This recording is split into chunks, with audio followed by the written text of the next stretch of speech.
Today to come speak with you about a new concept related to reducing deforestation. Unlike our other speakers today, I'll be focused today on a concept rather than a discussion of an actual project. Well, specifically, we're looking at how we can leverage the experience that has been made used by NGOs and others who have been operating in this space to reduce deforestation. Two applications where we can bring in private capital. The pictures that we're demonstrating at this point in time look at unfortunate circumstances which indicate where we are today with respect to deforestation. We have ongoing practices in this region and in other regions in which large swaths of area continue to be deforested on a regular basis. What we're interested in is trying to determine how we can leverage from the experience of success in areas where deforestation has been reduced, but yet expand that and scale it up. So what I'd like to look at today is some ideas about how we might bring in additional capital beyond the capital that's available from governments or from companies' corporate social responsibility activities to move from the type of logging activity which is demonstrated now on the screen to a more improved, sustainable logging application, as this picture demonstrates in a project that's supported by the Rainforest Alliance for Sustainable Logging. Overall, in short, it appears that while we have lots of mechanisms that are available to reduce deforestation, most of them have counted on the concept that the carbon credit will in fact solve the deforestation issue. But at this point in time, we have the carbon credit, and we have government funds, and we still have deforestation.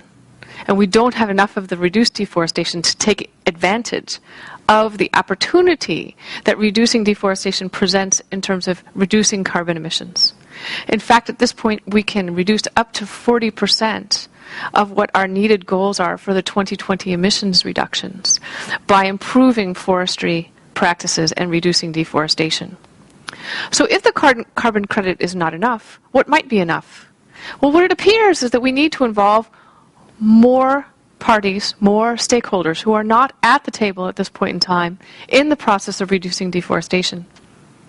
We clearly have actors now in private companies and in NGOs who are successfully changing land use patterns by using sustainable farming, in this case, sustainable logging in the picture.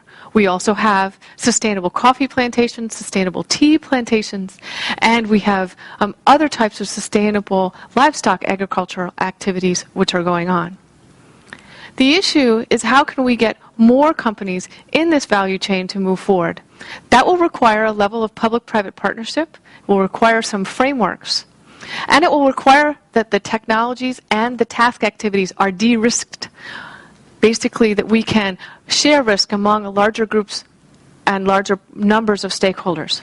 To that end, what we're seeking to do in this discussion section is review where successful projects, as the project on the left indicates from this picture, have succeeded, how they've succeeded, and how we could get more corporations to participate in these types of projects as part of their core sustainable business and land use for supply chains. Overall, we believe that that will require not only a basic legal framework, but it will also require that companies look at what the opportunities are within their value chains to take advantage of these local resources and to bring together additional global resources in an integrated value chain.